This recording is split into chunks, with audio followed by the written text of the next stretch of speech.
تحریک انصاف کے اسلام آباد جلسے میں اسٹیبلشمنٹ، عدلیہ، لیگی قیادت اور صحافیوں سمیت ریاستی اداروں کو ہدف تنقید بنا کر وزیر اعلیٰ خیبر پختونخوا علی امین گنڈاپور اپنا اقتدار بچانے میں کامیاب ہو گئے ہیں۔ خیال رہے کہ اسلام آباد جلسے سے قبل گنڈاپور کے خلاف نہ صرف سیاسی مخالفین بلکہ تحریک انصاف کے اندر سے بھی آوازیں بلند ہونا شروع ہو چکی تھیں، اور جہاں گنڈاپور کی مبینہ کرپشن کی کہانیاں زبان زد عام تھیں، وہیں ان کی مقتدر حلقوں سے قربت کی شکایت بھی اڈیالہ کے قیدی نمبر 804 عمران خان تک پہنچ رہی تھی، جبکہ یوتھیوں کی طرف سے بھی وزیر اعلیٰ خیبر پختونخوا کی تبدیلی کا مطالبہ زور پکڑ رہا تھا۔ تاہم اسلام آباد جلسے کی کامیابی میں علی امین گنڈاپور کے کردار کے بعد عمران خان کی تھپکی سے نہ صرف گنڈاپور مخالف آوازیں دب گئیں بلکہ مخالفین بھی ماننے لگے کہ پی ٹی آئی حلقوں میں علی امین گنڈاپور کی پوزیشن پہلے سے بہت زیادہ مضبوط ہو گئی ہے۔ باخبر ذرائع بتاتے ہیں کہ اسلام آباد جلسے سے قبل کچھ سینئر رہنماؤں کی ناراضی اور عمران خان کو شکایت پر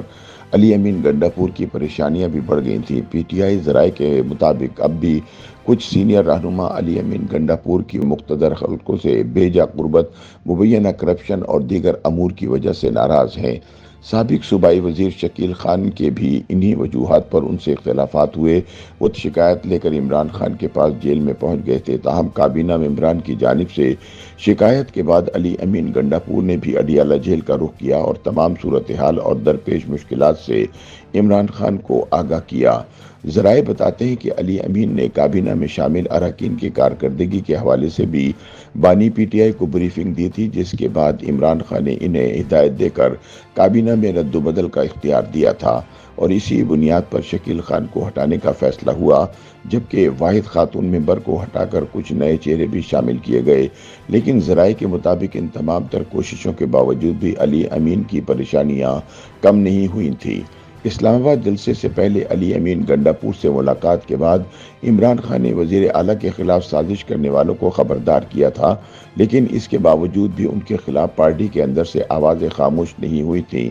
باخبر ذرائع کے مطابق اسلام آباد جلسے کے لیے علی امین گنڈاپور نے مؤثر حکمت عملی بنائی اور رکاوٹوں اور مشکلات کے باوجود بڑی تعداد میں کارکنان کو لیڈ کر کے جلسہ گاہ پہنچ گئے اور پاور شو کو کامیاب بنایا۔ وزیر اعلیٰ نے جس انداز میں تقریر کی اور اپوزیشن کو آڑے ہاتھوں لیا، ایسا لگا کہ علی امین نہیں عمران خان تقریر کر رہے ہیں۔ انہوں نے بتایا کہ اسلام آباد جلسے اور تقریر کے بعد جہاں عمران خان نے خوشی کا اظہار کیا، وہیں علی امین عمران ڈوز کے دل بھی جیتنے میں کامیاب ہو گئے، کیونکہ وہ ایسی ہی تقریر سننا چاہتے ہیں۔ تحریک انصاف کے ایک سینئر رہنما نے بتایا کہ علی امین کی مخالفت اپنی جگہ، لیکن اسلام آباد جلسے میں وہ چھا گئے تھے۔ وزیر اعلیٰ پر مقتدر حلقوں سے قربت کے الزامات تھے جو انہوں نے دھواں دار تقریر کر کے رد کر دیے۔ انہوں نے کہا کہ جلسے کی اگلی شام اسلام آباد سے ہی وزیر اعلیٰ کے پراسرار غائب ہونے سے ان کے ساتھ مزید ہمدردی پیدا ہوئی، جبکہ عمران خان نے بھی کھل کر پیغام دیا کہ علی امین کی مخالفت کرنے والوں کے لیے پارٹی میں کوئی جگہ نہیں۔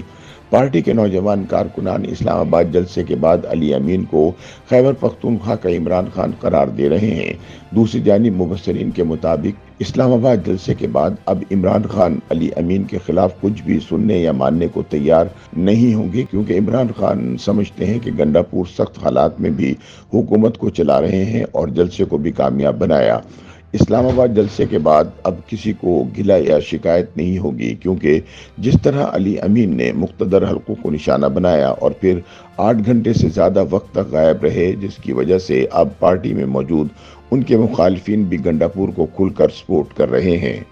YouTube پر گوگلی نیوز دیکھنے کے لیے youtube.com کی سرچ بار میں googly news T V type کریں۔ گوگلی نیوز کے پیج پر سرخ رنگ کے سبسکرپشن والے بٹن پر کلک کرنا نہ بھولیے۔ YouTube پیج پر اپلوڈ ہونے والی ویڈیوز سے باخبر رہنے کے لیے بیل آئیکن پر کلک کیجیے۔ آپ کو ہر نئی ویڈیو کے بارے میں نوٹیفیکیشن موصول ہو جائے گا۔